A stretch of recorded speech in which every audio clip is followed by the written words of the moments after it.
Why, hello there. It's me, Joshua Harrell, and welcome to this Partner Spotlight. If you are joining us live, I'm so happy that you joined us, but you know what? Let us know that you're here and drop some comments down in the comment box. Is that a thing? I don't know. Talk to us, ask questions. Today's show, I've got not one guest, but two guests. And we are going to be talking about Europe because you know what? I know this is going to blow your mind, but it's more than one destination, okay? And we're going to talk a lot about Europe. By the end of this show, you are going to be so hyped up that there's no stopping you. And that's exactly what we want to do. That's our goal with these Partner Spotlights, is to get you excited and to help bring in that thrilling energy are my two guests, Carmen Gashnikov. Did I do it right? You did. I did? Okay. Gashnikov and Chad Long. Hey, everybody. Pretty easy. Hi, everyone. I know. He got the spotlight, didn't he? I swear. I was like, I've got this. I've got this last name down. And then I totally, yeah. That's okay. It took me probably about 12 months to also get that. So just for the sake of not getting too deep into it, I told my husband it's borrowed. So that way, if I ever have to give it back, there's no trouble. I've known her for like 5 years. I still can't pronounce it. So it's okay. We are not alone. You're not alone. Well, we spent like 15 minutes on just a last name, so you know this is going to be a fun show. Now, I am so excited to have you in Studio A, in front of our sequin palace that we create just for these Partner Spotlights. We're honored. And We're you are the very first for 2024. Well, that just makes a lot of sense, doesn't it? It does. That just makes sense. It's the best show of 2024 so far, I would say.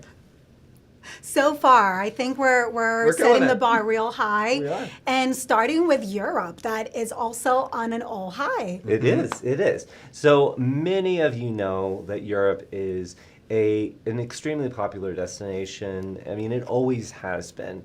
It is, if we still say bucket list, it's a bucket list destination for many people. But especially post the incident, as the Icelandic people like to call the pause with the pandemic, Europe has been on fire. And again, I was joking around, but many of us Americans just say, I want to go to Europe, but there's a lot of places to see in Europe. You're not going to get that in one go, and we're going to unpack that, right? You guys promised we're going to talk about some things that not everybody knows. Absolutely. There's honestly so much to talk about Europe. The 1 hour is probably not enough, but we're going to do our very best to cover as much as possible and get you all excited to get back into Europe. Yes. And like you said, it's too much to do, which is why that bucket list can be as long as you want, because there's always more and more to go back and see. And we're going to talk about that today. So real quick, before we dive into various different topics, where is your, I'm going to say your favorite place, because I know you haven't done everything, but where is your favorite place so far? So this is a perfect example because it recently changed just in the past year. Really? Yes, and this is why you have to continue to go back to Europe, because there's so much. So until just last year, it used to be Prague. Okay. And it's still in my top 2. But Bruges took the top spot in Brussels. Absolutely gorgeous, especially during the Christmas markets. It was just magical. If you just think of like a Hallmark type of movie, that's what it felt like. It felt like a fake movie set. Really? That's how gorgeous that destination is, which I go back to in March. So I'm really excited. Okay. So what about you, Chad? Well, I hope this doesn't sound too like basic of an answer, but I will say my favorite place in Europe right now is London. I I know, it sounds kind of basic, There's but nothing there's a basic reason. about London. Yeah. I I'm have to obsessed say. with London. I studied abroad there in college a couple years ago, and our dorms were like right by the British Museum, and I felt like such a local taking the tube across the city all by myself. Like it was a lot of fun. And I also studied in London too, so so we got to catch up. We You got have lots to. we're of probably there the research. same year. Yes, because I'm so young.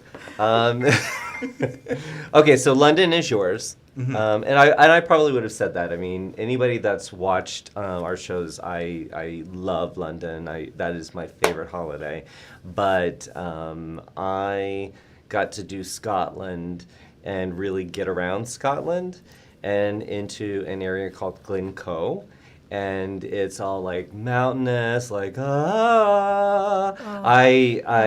and I had a great picture that we were going to share with you, but apparently it broke the broadcasting system. So anyway, I'll put it up on social media and you can see it later. But Yes, yes, actually on my bucket list. it was to me it was a gorgeous.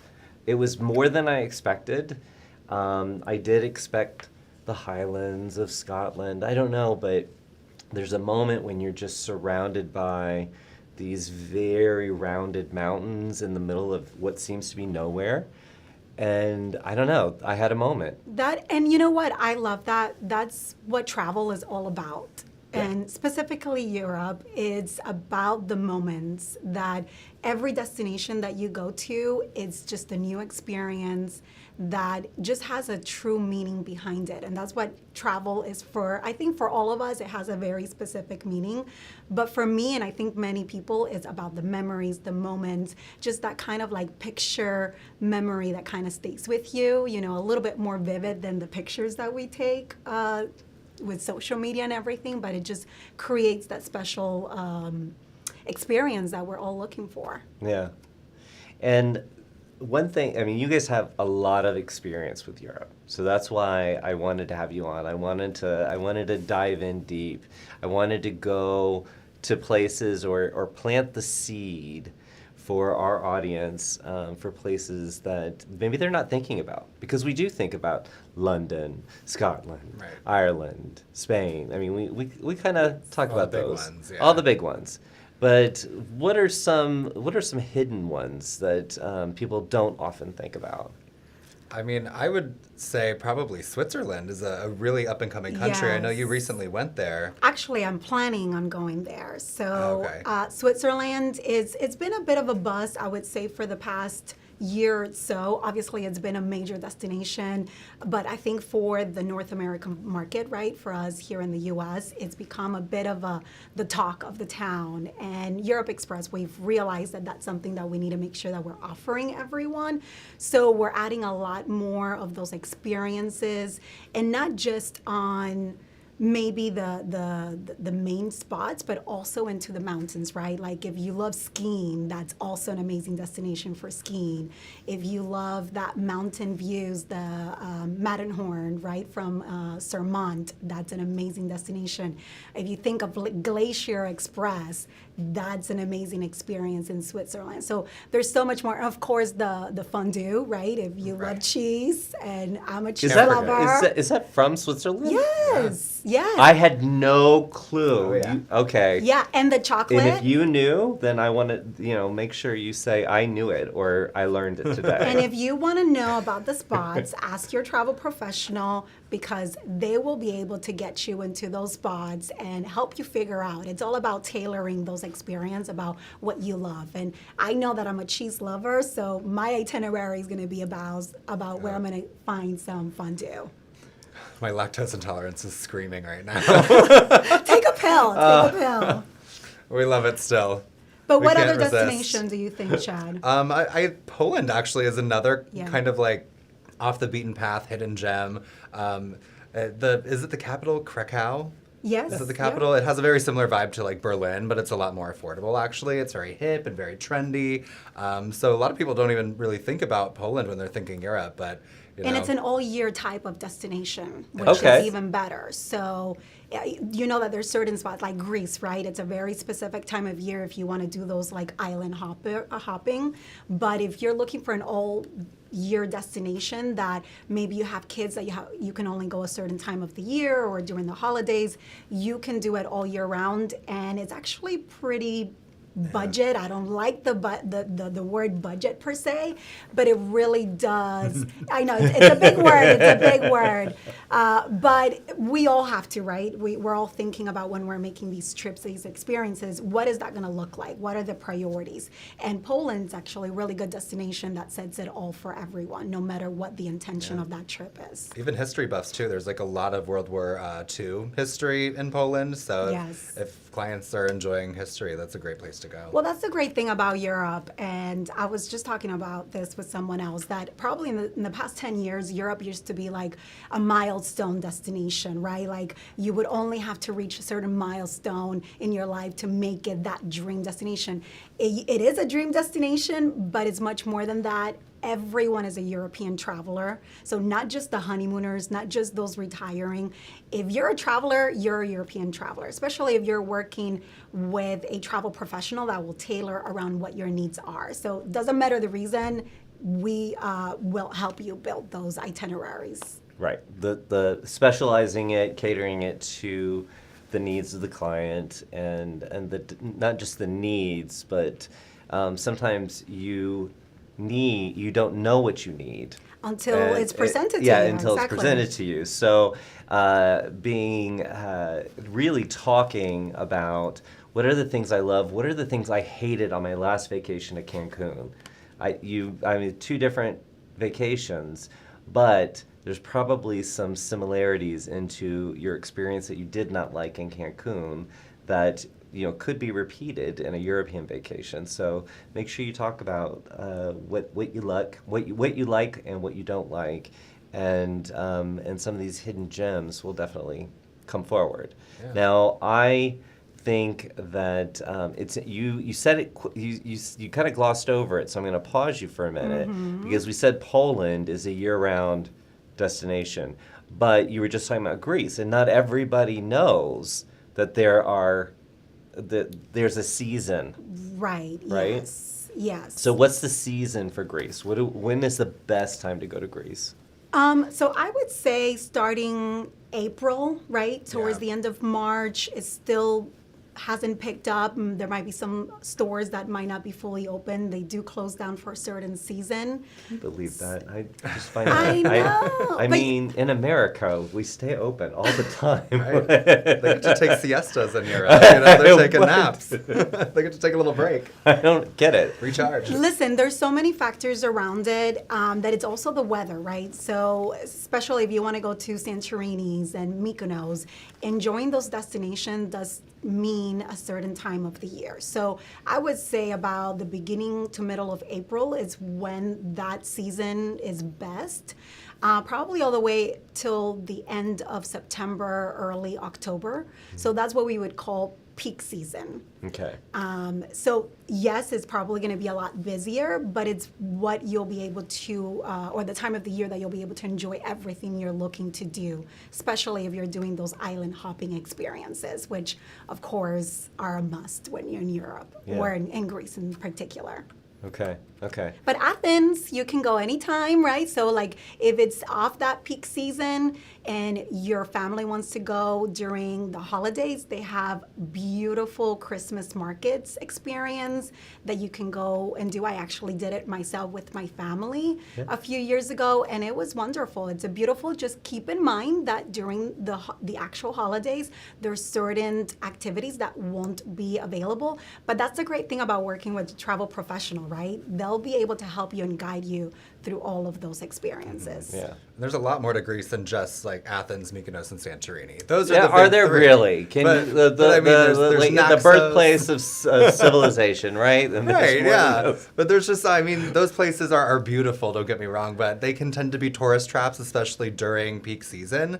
So, like, I always like to encourage clients to maybe try Naxos or Paros or Rhodes, all of the off the beaten track islands that Yes. people don't necessarily think of when they think Greece. It's just a ferry ride ride away. You're going to be taking a ferry Yes. over to Mykonos anyways. Why not just try to go pivot a different direction and see what unique things you can find to go home and brag about to your friends. And I'd like to add Olympia to that list in Greece. Yeah. Because a lot of people don't realize the history that there is there. The name gives it away, right? It's like where the Olympics started and that celebration. There's a lot into it, but if you want to go and see where those games actually started, visit Olympia as well. So see, you hit on something though, Chad, when you were saying, you're going to take a ferry anyway. Right. Might as well go take a detour, and now you've got one up on your friends that they've been to Greece. I'm sorry, you've been to Greece, but you haven't been the way I went. Right.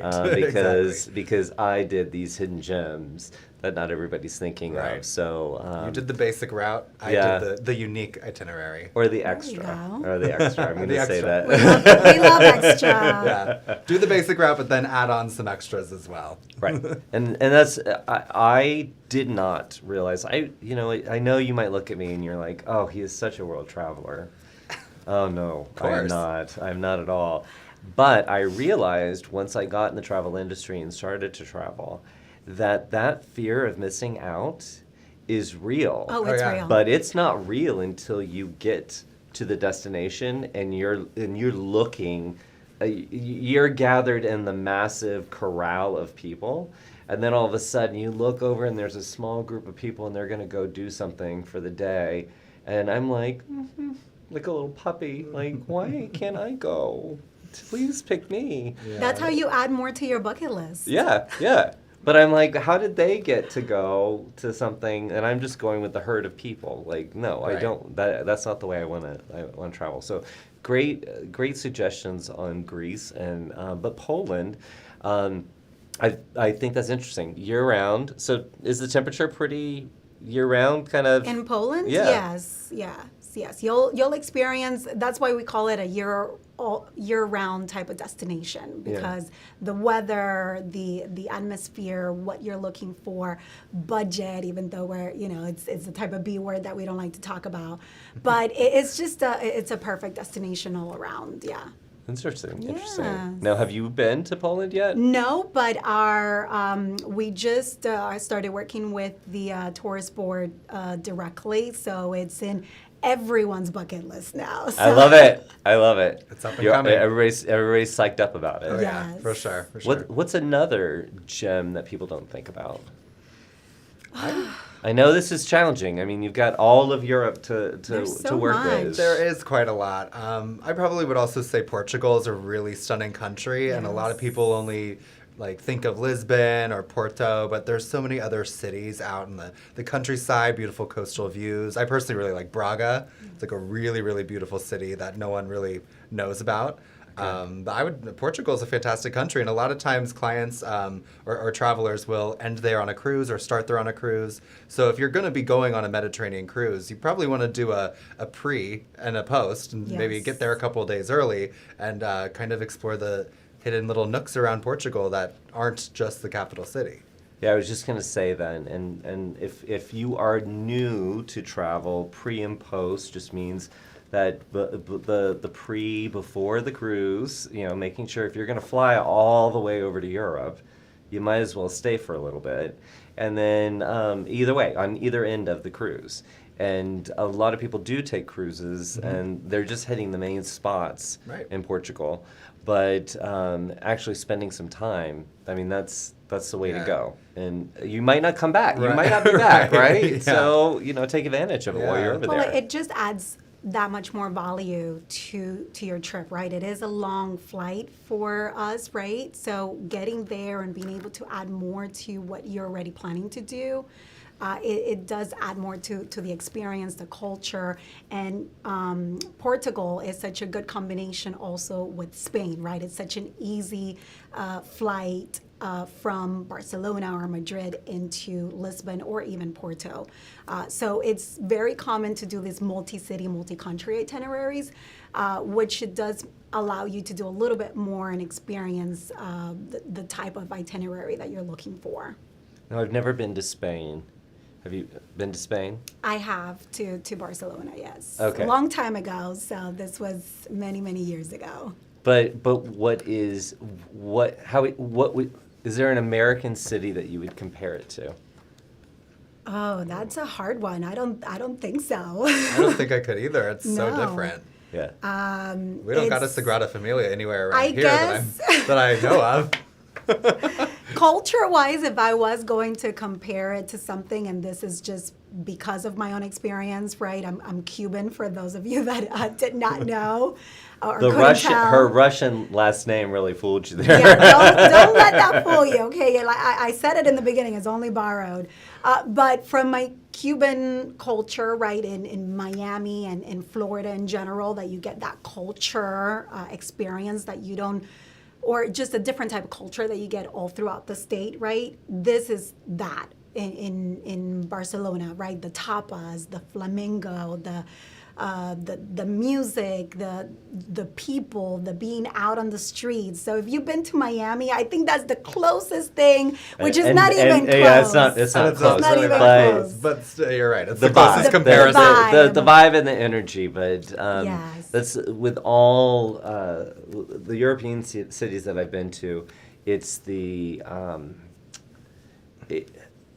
very different from America in the sense that people are out and about, and there's that movement all the time. I mean, you think about that with New York, that people, there are people, on the pavement all the time, but in the European cities, being out and going to the market to get something real quick, It's a very or whatever. chill, Yeah. very easy, on your own pace type of, you're just Yeah. taking it in, Yeah. enjoying it, especially when you're in Europe, or us as Americans, right, we're always on a rush. Yeah. We'll go through a drive-through, we'll pick up a coffee, a tea, or a croissant, and we are walking.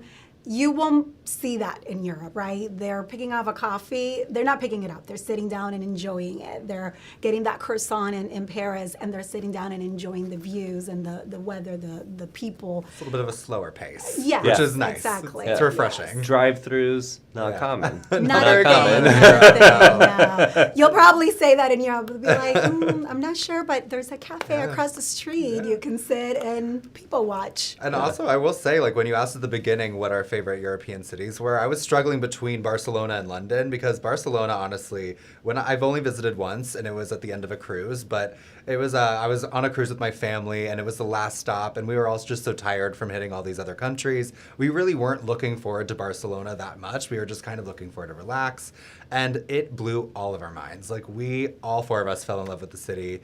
I would highly, highly recommend the Montserrat tour, Okay. which is the Montserrat is basically it's a mountain range that's about an hour north of Barcelona by train, and it's just this stunning range of mountains. If you take a gondola all the way up to the top, if you Google image it, literally all the mountain peaks look like little fingers or like little elephants. I mean, it's just like the wackiest looking mountain range Very you've ever unique, seen. yeah. And you could take a gondola all the way up to the top. There's a monastery up there with, like, I think 80 or so monks that still actively live up there and call it home. There's all this art and religious artifacts. So if the travelers are into like art or religion, it's a great experience for them, but also if they're just into outdoorsiness and like hiking and beautiful views. I mean, once you're Especially up that there, like, ride up there. It's about Yeah. a 15-minute ride, but it's probably one of the most beautiful 15 minutes Oh, yeah. that you'll experience. and on a clear day, you can see the city from the top, like, and the coast and everything with the beach. It's stunning. Like, it was my favorite thing that I did. Gorgeous. And then I would also add staying near Las Rambla. It's one main And road. I'm gonna pronounce that just the way she did. Las Ramblas. Las Ramblas. But it's very central. It's a very long, I would say, street road. So it's not just a small area, but you're really central to everything, the markets, It's Rodeo Drive. Exactly, there you go. It's the Rodeo Drive of Barcelona, Oh of my Europe. God, that's actually perfect, yes. So it's probably the best way that I can explain it of where to stay and feel that you're central and close to everything. And then that's also pretty close to Sagrada Familia, which is another spot that you definitely want to visit. The central The piece central of Barcelona. Barcelona. It's a must as well. Yeah. So, I mean, if you're watching this at home and you're like, what is going on? They are completely geeking out over Europe. That's what I'm talking about, because this is golden information. Think about that trip that you're planning for your client, or if you are about to travel. Think about this type of expertise, tapping into that, because I mean that is invaluable. I'm excited. I'm like, okay, well, we're gonna Take notes. Yeah. take notes. I wish I was watching. I'll watch the playback though. I will definitely do that. Right. But let's just clarify. What does outdoorsy type thing? Is that a thing? I just want to. Is that a Yeah. category of travel, like Outdoorsy type, yeah. Outdoorsy type. You're just into nature and hiking. Well, that's Seek out that's cool the beauty waterfalls. of being able to tailor the itinerary, right? Yeah. To tailor the experience. It's whatever you consider to be outdoorsy, that's what we'll go with. Right. That's what your travel professional will build for you. And you really, if you're selling travel, you want to, especially to Europe, you want to base the entire itinerary around the unique experiences that the client can have while they're over there visiting. I mean, you can get a nice hotel anywhere in the States. You can get a nice hotel in Atlanta. You can get a nice hotel in Tampa. But what you can't find in Tampa is Stonehenge. And what you can't find in Atlanta is La Sagrada Familia. So what you want to do is base all of the hype around those unique experiences that they can only get over in Europe, and then just add the hotel and the transfers and all that fancy stuff right afterwards. All that fancy stuff. All that fancy stuff. Well, I'm going to pop over to the chat because we have a few people joining in. We've got producer Paul, who I don't think I should count him as a chat. Like I love producer Paul. He said he was going back to his desk to work, but he said hi from the Roswell, Georgia office. James said, I am here in Pittsburgh tuning in. Attitudes and Latitudes Travel. Hello from Clearwater Beach. Hey, Clearwater. Florida. FLA in the house. We've got Catherine from Cleveland. And Deborah said, hello, also happy to be here and learn more about Europe Express and how you can help me. Oh, welcome, Deborah. We're Yes. here to help you. Yes. And Soulful Journeys with Beth, your travel guide. Hello. Great handle for social Love it. media. Oh, yes, I want to go to Poland.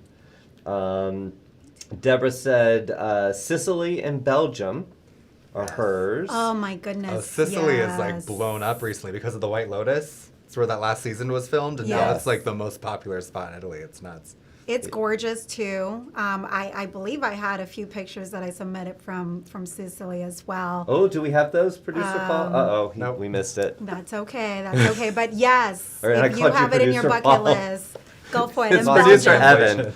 Oh, producer Evan, come on. He's bring gonna the now. He's Sicily not. Now he's picture. not. Now he's not gonna show him at all because I just got. Oh my goodness. And let's see. BC royalty from Texas. Hey, Texas. All right, Texas in the house. So Yeehaw. we're all around, been around the world, and I can't find my baby. That is for all of you in my age bracket there. So we were talking about pre and post experiences. Right. So from your experience, especially Europe, it's something now I fully understand it now. You take advantage of the fact that you're flying all the way over there. But what are some common mistakes or things that you notice people maybe not necessarily considering when they're thinking about pre and post? What time their ship leaves? Oh yes. Probably. I know that seems like a duh type of thing, but Flights are unpredictable and flights get delayed and canceled. You want to always plan at least one night on the pre-cruise end because you want to at least guarantee you're going to make the ship on time. But, I would recommend maybe 3 or 4 nights to actually dive into the culture and experience the destination. Right. Absolutely. But don't mistake when your ship actually leaves the port because that's the most important part. I know some of you might be like, well, of course, Duh. why that's why I call it a duh type of moment. But believe it or not, there's so many that we see every single day that their flight is not making it in. There was a delay. They didn't take in consideration. That's just the world of travel today, right? So, and you're adding more. Again, I continue, and I know sometimes I sound like a broken record, but you add more value to your experience when you arrive a couple of days because yes, I personally love cruising, especially if it's in Europe and not just the Mediterranean, but river cruising as well. And you do see amazing destinations. You do see more than one destination when you're cruising, but there are certain areas that are not as easy to get to from a cruise itinerary. So assuring to do a pre or a post or both will assure that you do go into those areas that are a little bit further away, but you get the experience in there as well. Yeah. So this last summer, I got to do a cruise to Italy, and hit Greece and Sicily and all that. But I did not give myself enough time. I mean, I made the ship, but I'm just saying I only got into Rome the morning before the ship was going to leave. And I was exhausted. So I Yeah. am going to say that my first time in Rome, I slept through it just so I could kind of catch up and then go and board the ship. So I missed Rome. Yeah, that is, and that makes me sad. So like I obviously we know we're in the travel industry. You know you'll be back there, but for someone that is experiencing Rome for the first time, that's not something that you want to happen. You want to arrive a couple of days before, and for those of you that were not familiar, it actually is a couple of hours away from the port, Rome, right? So Yeah. arriving the same day that you're supposed to board on your ship, probably not the best idea. Yeah, that was a detail I wish I had known. That your travel professional should have mentioned. Yeah, I feel like the way I booked that, I kind of missed that because that was quite the haul to get from Rome. That's to why the we're port. here Yeah. to help. Yeah. Yeah. But if I had assumed I had that extra time in Rome to explore, I wasn't. So Exactly. I got to go to an eatery in the middle of like not the greatest area in Rome, and that was my Roman experience. Oh man. Yeah. Yeah. Okay. Look Yeah, at this that. is what you want to experience, Gorgeous. guys. This is a real picture taken by yours truly. So Oh, I love it. And I mean, another suggestion too is you don't necessarily have to fly into the city where your cruise is departing from. The first Mediterranean cruise that I took, we all flew into Rome, but we took a train up to Venice. So that's where the cruise That's was where actually you departing from. Okay. So we had like 4 nights in Rome, and then we took the train up to Venice, got on the ship there, and then when the ship had its Rome stop, we just stayed on the ship and enjoyed it because we already did our 4 nights in Rome. So it just gave us more extra time on the ship. I love love that, that. and I will follow up with a similar itinerary, flying into Milan, experiencing Milan, doing an itinerary going into Tuscany, and then ending in Venice. And right there, you had a full Italian experience before you even got on your ship. Did you take that picture that we just saw? The Venice? Yes, I did. That's Okay. also one of my pictures. Gorgeous. You've got an eye. I try, it's you put a camera in front of me, whether it's facing me or the other way. And I go into action, guys. Photography is her side hustle, not including selfies. I just put my 2 passions together. I love it. So, what are some for high season for the busy season? What are some tips to keep in mind? I mean, we talked about Greece and just not everything is going to be, or it's going to be busier on the high season. Right. So, what are some tips to keep in mind? Definitely want to plan in advance. That's a big message we're sending. Last year, of course, with Europe finally, getting rid of their COVID requirements. Revenge travel was in full swing. I was gonna say, like, can someone please It say still revenge is. travel? Revenge travel Like, was in full it's swing. I am so gonna do with this trip. Oh, yeah. Revenge. Oh, yeah, definitely. And I mean, we had like 2-3 years of travel robbed from us pretty much. And Yeah. so people were going there with a vengeance last year, and they're even going harder this year. So we're encouraging everybody, if you want to do a summer trip, a fall trip, or even a Christmas markets experience at the end of the year, get planning on that right now, because we are expecting to see prices rise for accommodations, especially for airfare. I mean, if you think that airfare over to Europe is crazy now, wait till you check it in a month. That's going to be even worse. So now is the time definitely to just have those conversations with clients, or start your planning and your booking, and just secure everything to avoid the last minute price hikes. Yeah. And if you can be flexible with those travel dates, make sure that you're putting those options out there, right? Because the season is not going to slow down. Even what we would consider shoulder months, which we can go into a little bit later and explain that more. But if you are flexible with your dates, try to look at those options when you're planning your itinerary. And I know for a family, I have a teenager, so I also am a little bit restricted, but I try to, maybe if winter won't work, maybe I'll look at spring. Actually, let me reverse that. If spring won't work, then I'll look into winter for those Christmas markets like Chad just mentioned, which it's also one of my favorite times of the year, which I also shared some pictures. So we'll hopefully see some of those a little bit later. But yeah, there's so much to really think about. Another tip I would say is skip the line type of experiences, right? The lines are going to be long. There's going to be a lot of waiting around, and that's the least that you want to have to try to worry about when you're in these amazing destinations. So when you're having these discussions with your travel professional, look into those options, because there's plenty of those like secret type of skip the line options that most are not even familiar on, and they find out when they're there and it's sold out, right? So you want to be able to plan that months in advance as well.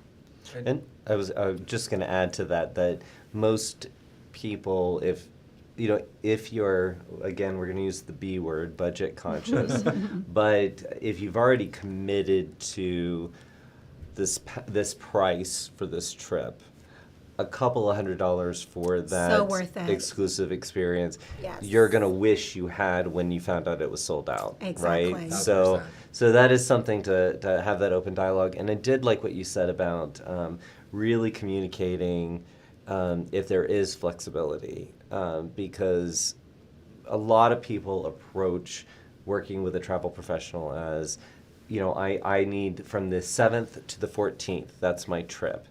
But that might be adjustable. It might be. Yeah, and it might play in your favor if you do have that. So if you communicate that from the beginning, it makes a massive difference. Yeah, and if you are stuck on the 7th and the 14th, maybe that destination isn't the one that you should do at that moment, but maybe if you're flexible with your destination, there's going to be another one to come up. Exactly. So I like that, because I think too often we get kind of locked in.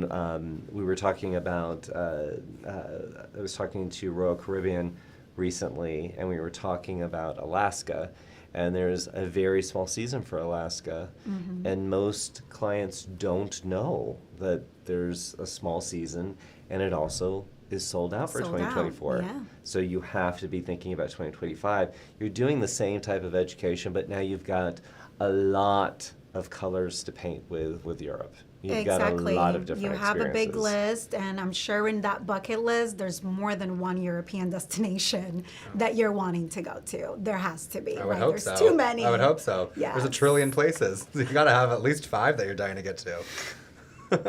At least. At least. At least. Now, I I have 20. interrupted you. Do you remember what you were going to say? I was literally just going to say the exact same thing pretty much. Is just consider lesser known destinations. See, trade So you read my secret. mind.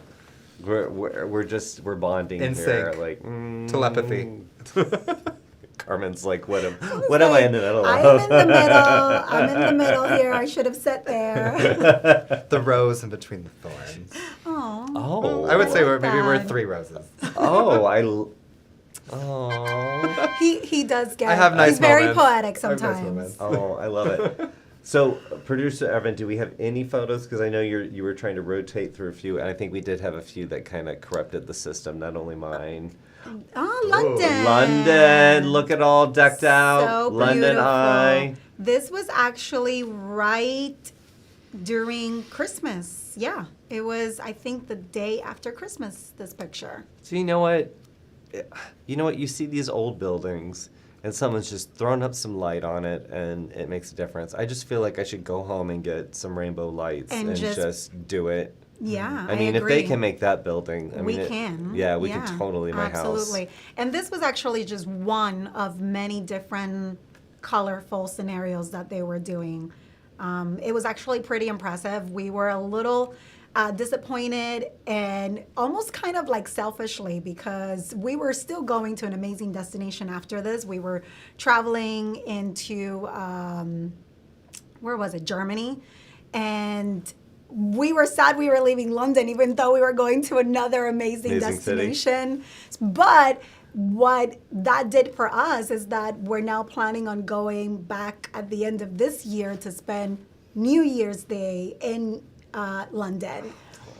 Now you So have an not excuse such to a go bad back. deal, right? Yeah. Going back to experience it, and it was just so magical during Christmas that we're like, and the funny thing is that we never pictured London as being that Christmas destination. Yeah. Because a lot, we think of Christmas markets, and we're generally thinking about Germany, Budapest, Prague. And then when I found out that London had one of the biggest holiday theme parks that they built only during the holidays, I was Oh. like, what? How did I not know this? And I'm in the travel industry. Well, and I watched the movie Love Actually, and they seem to be pretty decked out for the holidays. Amazing. Oh, That's a great reference. A great reference. I'm glad that you appreciated that one. Absolutely. well, I'm glad he did. Yeah, you have homework to do The tonight. Cuban here, talk to me about telenovelas, and I'll be able to understand what you're talking about. I'll send you the VHS of it. No. Now, so we were talking about high season, but what about shoulder season? You referenced it. So what is shoulder season, and why do I care about it? I'll let Chad take this one. He Chad. loves talking about the shoulder season. I do love talking about shoulder season because for me it just seems like almost like a no-brainer time to go. I guess there are people out there where their kids are out of school for the summer. That's the only time where they can make that European trip happen. Right. But if you can go in the spring or the fall, your shoulder season really just refers to the time period that is not peak season. Okay. And so that would be, I would say, February through April on the spring side, and then maybe like September through December on the fall end. Yes. And there's just fewer crowds. Everything costs less. It might be a little chillier. Just bring an extra jacket. You'll be okay, I It promise. adds to the magic of the holidays. It's a very guys. festive feeling. And, Yes. it can be very, hot and humid in Europe in the middle of summer. So might as well catch a break on the weather, catch a break on how much you're spending. And you're not just like packed in like sardines in the Coliseum if you go in September. There's a lot of breathing room. It's I think, a great time to go. There's overall. there's definitely a lot of benefits. Mine, and I was just talking about the Christmas markets, and this is just because I'm very passionate about it. It's my favorite time to go to Europe, is during the Christmas holidays. And if someone ever tells you that if you've seen one Christmas holiday or one Christmas market in Europe, you've seen them all, they have no idea what they're talking about. None. Because every Christmas market that I've ever visited, and it's been a lot of them, they're all very different. It's all around the culture, the experience. The destination has a big effect on what that Christmas market field is. So although there might be some specific food that is very specific to like the Christmas time, it's only one or two. The rest are very unique to that destination. And I do have to go back to Prague and Bruges. Those are my two favorite spots. But Germany has just so many destinations for Christmas markets. And Oktoberfest. And Oktoberfest. How could you forget about Oktoberfest? All the beer lovers Yes. out there. And the wine lovers. There are wine tents at Oktoberfest, believe it or Yes. not. So if you're not a beer person. See, you heard it here. You know, you can if you're with a beer person and you enjoy wine. No problem. No you can problem. still get a Pinot Grigio at Oktoberfest. That's totally normal. I love it. So Attitudes and Latitudes Travel said I've both. I think she said I've done both France and Italy in shoulder season, and it was absolutely wonderful. That's the time. So yeah, so just echoing what you're saying. Now I have done London in January, and I'm just going to say wet and cold. So it was less expensive, but it was wet and cold. Right. So Where you you'd know. probably want to go in January would be to like seek out the northern lights. Maybe And like then I'm okay with like snow and Right. cold because that was what my mindset Exactly. was, but not Yeah, Go to Finland. Oh, there we go. Sweden. I was gonna say, you could stay in a glass igloo and see Oh. the northern lights from the comfort of your own Yes. bed. Go Yeah. visit Santa's town, right? Yeah, we have reindeer experiences that we promote. So there's a whole lot of winter wonderland festivities. So that you don't can have to partake go in. to London. There's so much more that you can do in January. Oh, absolutely. No, I'm just Yes. saying, you know, shoulder season London. I'm just saying, keep that in mind. Right. Now, one of the things I wanted to ask you about is, and we kind of talked about it, but who is the European traveler? I mean, you kind of said everybody is, but just based on your experience, who is that prime candidate for doing Europe? Because I mean, there's a lot of people who sun and fun, that's a holiday for them. So who is that European Yeah, traveler? you're right. I do tend to say that everyone's a European traveler, but that's because there's so many different reasons to travel to Europe. But that specific person, I would say, would be that art lover, that culture, that foodie type of person, seeking for experience, seeking to learn about other destinations. There's just so much that you can do. Who has an open mind to diverse experiences, diverse cultures, someone who can be flexible with various changes. I mean, Europe is quite unpredictable. It's not like you're going to a all-inclusive in the Caribbean and just tanning and drinking for 7 days straight. You know, you're going on tours and you're walking places, and you know sometimes there's weather and schedules change. So if you could be flexible, if you could roll with the punches, but also just to echo Carmen, if you're a foodie, if you like beer and wine, if you're into history, art, culture, religion, like there's so many different niches that's perfect for any sort of traveler to go over to Europe. Yeah. So yeah, Yeah. final answer. No, I like that. And kind of what you were saying about being open-minded, and there's flexibility, and there's also, at least my experience has been in the few places that I've been, is as long as you're respectful of the people and the destination, they will unlock their city, their country to you. And those are what I have found to be the most memorable experiences, is when I've kind of said, I'm just a silly old American. Can you help me? I don't know what to do. And I have found that Europeans have been extremely open. Absolutely. As long as I'm not coming in being like, oh, I need the VIP experience. That's exactly what they'll shut you down on. I agree, but I feel like there's also been such a misconception about the U.S. travelers into Europe that, you know, we might not be welcome, and that is absolutely the opposite. Right. They love to see us embrace their culture. They love to see us enjoying their food, their history. So they'll actually welcome it. And usually my goal whenever I'm traveling to a new destination, I try to learn at least 5 new words that I can say in their language. and they just love seeing you make the attempt. So even though you might feel a little silly, a little out of place, they love it and they welcome it and they want you to enjoy what they enjoy year round. Yeah. So don't be afraid to have those experiences. And I think that's the key, that for European travelers or travelers in general, is that they're looking for something new, right? Something unique to add to their day-to-day, to that they can go back home and share these memories. And even with those families that they share those experiences, is having those conversations. Remember when we, went to Prague and we had this massive and I'm saying this from experience because we still have this conversation. I remember our first night we went to go have dinner, and we ordered, each person ordered their own meal. And then when we had that feast, because it was a feast come to us, we're like,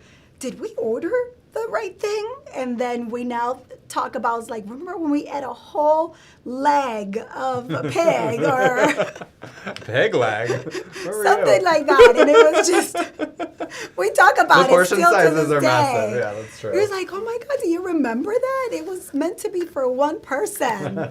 Was it meant for? Yes. Because a lot of times it is family style, and At least we thought. Okay, We ended up with- because that is like, you order a Coke and it's like in a little tiny glass, and I'm like, wait a minute, when I go to McDonald's, it's $1 for this. this much, yeah. McDonald's, what's McDonald's? Right.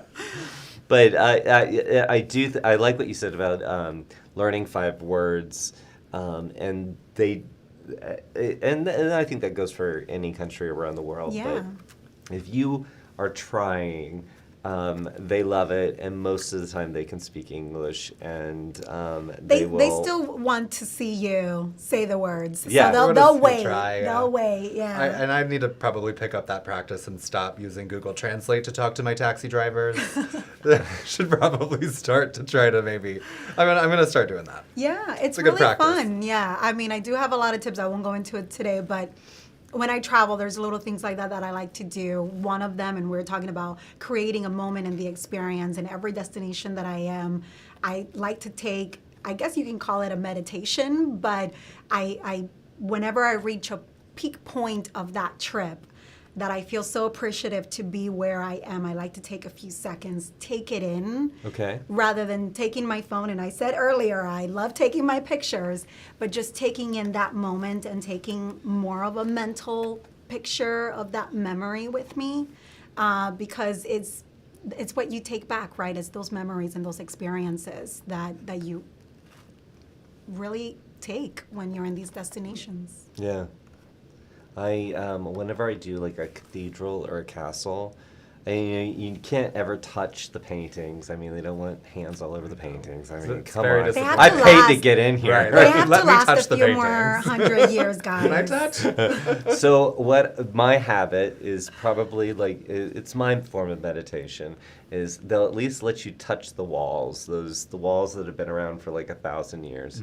And I just do a moment to kind of touch it, because there's a whole lot of There's- history. Oh, God, yes. And I just want to kind of have that moment to take it in. But I mean, it's not just Europe.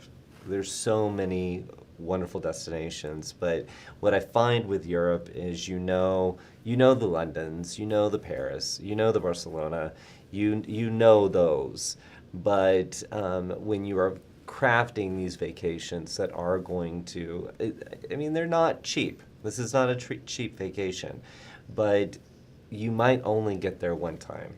So make the most out of it. Absolutely. And really, put out all those details. If you're traveling with your family, who likes what, and what can we all do together, and what can we do separate from each other, right? Absolutely. The outdoorsy type people, like maybe I'm not that, but Right. my companion is, and let them go do that. Definitely. And something I would also like to just suggest, and that I personally do, and I know a lot of travel professionals suggest the same thing, but find those what we call hub destinations, Okay. right? So a hub destination would be a spot, let's say Munich in Germany. It's such a good destination where you can settle for a certain number of days, but you can do many, many day trips out of the city. Right, you can go to Nuremberg. You can go ahead and go into even another country very easily. Go into Prague, do a day trip into Prague. You can go into the Neustein Castle. That's just I would say about an hour or so away from Munich. There's so much that you can do just on these hub destinations, and these are all around the world, right? So it just makes it easy. You can experience different cultures by not having to move to too many different cities, but you Right. still have the same experience. And I think I also submitted one of the castles, the Neustein. Do we have it? Neustein. Am I pronouncing it right? I think Okay, you are, we're yeah. we're missing Neustein. photos, and it's not your fault. I Oh, think no, my that's okay. photo. I think my photo broke So the. that's a view from the castle. So I was on the top of the castle, and that was my view, guys. Wow. Beauty and How the amazing! Beast. Well, Gorgeous. funny that you're singing a Disney song, because the Neustein Castle was used as a inspiration design for the Cinderella Castle. Yep. I did know How that. cool is that? I didn't know Yeah. that. Yep. Did you? No, really? I didn't know that. Yep.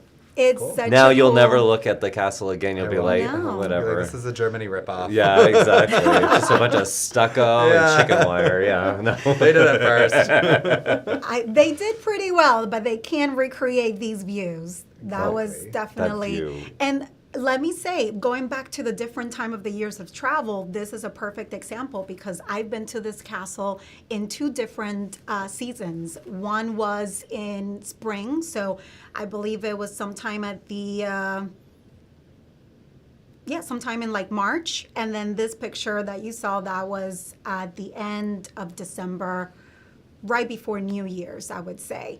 And it looked like it was two different destinations. Really? It absolutely. The first time that I went, I did not see any of that snow in the mountain. And I was like, wow, this is just such a different experience. And I had done it for a second time because I wanted to bring my family with me, because it was just such an amazing experience. And the second time around, it ended up being a different experience for myself. And my intention for it was more to take my family, but it ended up being a nice surprise for myself as well. I love it. Yeah. I love it. Well, one of the things that I think, again, having Chad and Carmen here, such a joy. I mean, this is, I hope that you're having as much fun at home, whether you're watching this live or on demand. But these are just some of the experts behind Europe Express.